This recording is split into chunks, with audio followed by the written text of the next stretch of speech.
नमस्कार, आकिब सीवन news update में आपका स्वागत है। इस समय हम लोग पिपराड़ी थाने परिसर में मौजूद है, मगर अभी एक ऐसी घटना के बारे में आपको जानकारी देने जा रहे हैं जहां पर खनन विभाग के टीम पर एक बार फिर बैरिया में हमला हुआ है। जी हां, जहां पर खनन विभाग अवैध खनन को लेकर लगातार छापेमारी कर रही है। जहां पर अवैध खनन, बालू का खनन हो रहा हो या अन्य मिट्टी का खनन हो रहा हो, यहाँ पर खनन विभाग के जो अधिकारी है वो भी हमारे साथ मौजूद है, उनसे भी हम बातचीत करेंगे। मगर पहले आपको बता दें कि ये सारी टीम बैरिया में पहुंची थी और वहां घटना स्थल पर इन्होंने बताया भी है कि वहां जेसीबी ट्रैक्टर के द्वारा मिट्टी का खनन हो रहा था। जब ये लोग पहुंचे तो भारी संख्या में वहां पर 10 की संख्या में लोग डंडा कह लीजिए, बांस बल्ला कह लीजिए, ये लोग वहां पर पहुंचे और मजबूरन कह लीजिए कि वो वापस लौट के आने पर क्या क्या घटना में हुआ, पहले हम इनसे बातचीत कर लेते हैं। सबसे पहले हम आपका नाम जानना चाहेंगे। मेरा नाम ऋतिक कुमार श्रीवास्तव हुआ। जब खनन विभाग में क्या हुआ? मैं खनन विभाग में खान निरीक्षक हूँ। क्या क्या घटना में हुआ है? जैसे हम ऑफिस में थे, उस समय में सूचना प्राप्त हुई कि हाँ बैरिया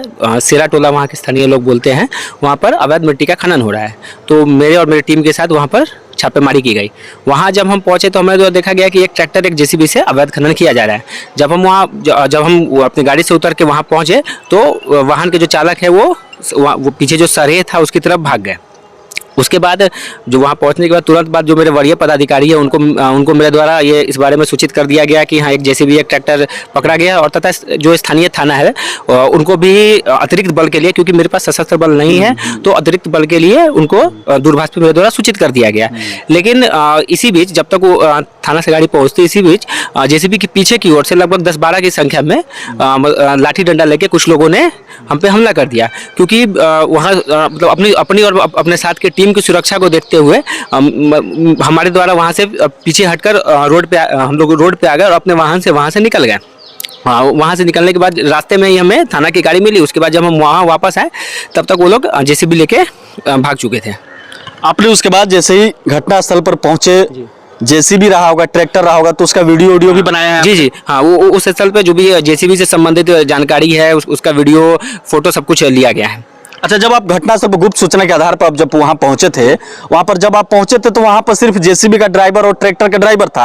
आपके पहुंचने के बाद वो लोग भाग गए। हाँ जी। उसके बाद आपने जांच का, आपका जो था आपने जांच किया, उसका चेचिस का वीडियो तमाम बनाया। अच्छा, उसके कितने देर के बाद लोग पहुंचे थे? लगभग हमको लगता है लगभग 15-20 मिनट बाद लोग 15-20 मिनट में लोग पहुंचे होंगे वहाँ पे।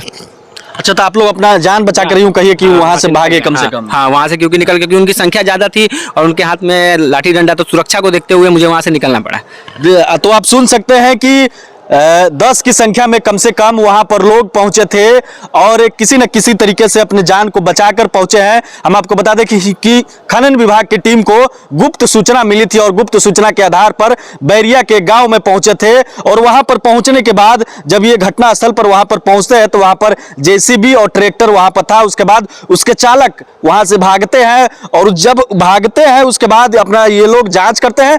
जांच के बाद अचानक से वहां पर 10 से 12 की संख्या में लोग वहां पर पहुंचते हैं और पहुंचने के बाद इनको मजबूरन वहां से हटना पड़ता है, क्योंकि वहां पर बांस बल्ला, लकड़ी का कह लीजिए कि तमाम ये चीज थे।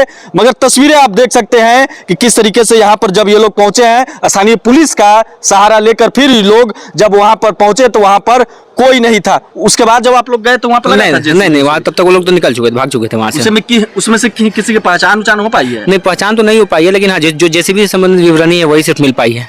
देखिए, एक चीज और है, इन्होंने जो वीडियो बनाया है उस वीडियो के आधार पर भी कार्रवाई की जाएगी। वो चेचिस का वीडियो बनाया हो, क्योंकि चेचिस नंबर से तो पूरा साक्ष्य निकल सकता है गाड़ी के ओनर कौन थे। तो क्या कहना चाहिएगा, आपके साथ ऐसा हुआ है?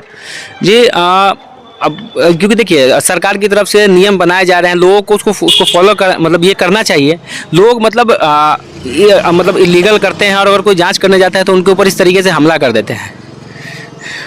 तो आपराधिक किस्म के छवि के लोग थे क्या वो लोग इस संबंध में? तो क्योंकि मैं उस क्षेत्र में आज मैं मतलब जानकारी के मतलब आधार पे गया था, इस संदर्भ में मुझे नहीं ये जानकारी है, लेकिन उनका जो हमला करने का तरीका था वो जो आपके साथ गए थे उन लोग को चोट टूट भी? नहीं, घायल नहीं हुआ, क्योंकि जैसे उन लोगों ने मतलब हमारे ऊपर हमला करना चाहा, हम क्योंकि वो संख्या उनकी ज़्यादा थी तो उनके साथ मतलब रिटेलिएट करने में ज़्यादा नुकसान हो सकता था। इसी वजह से हमने वहाँ से सुरक्षा को देखते हुए पीछे की तरफ हो गए।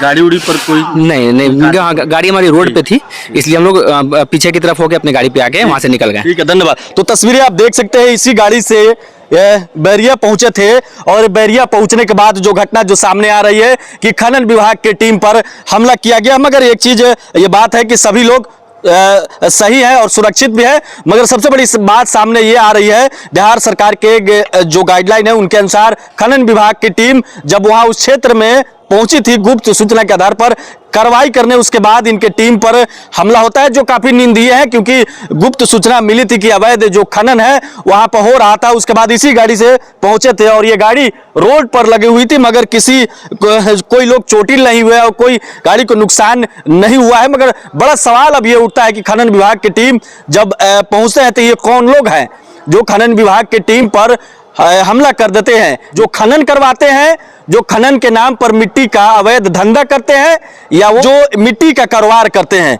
ये तमाम ये चीजें अब बात सामने आ रही है। इन्होंने थाने में एक आवेदन दिया है, वीडियो और तमाम जो साक्ष्य है उसके आधार पर अज्ञात एफआईआर भी दर्ज की जा रही है और कार्रवाई की बात भी कही जा रही है। शिवहर से आकिब रेजा की रिपोर्ट।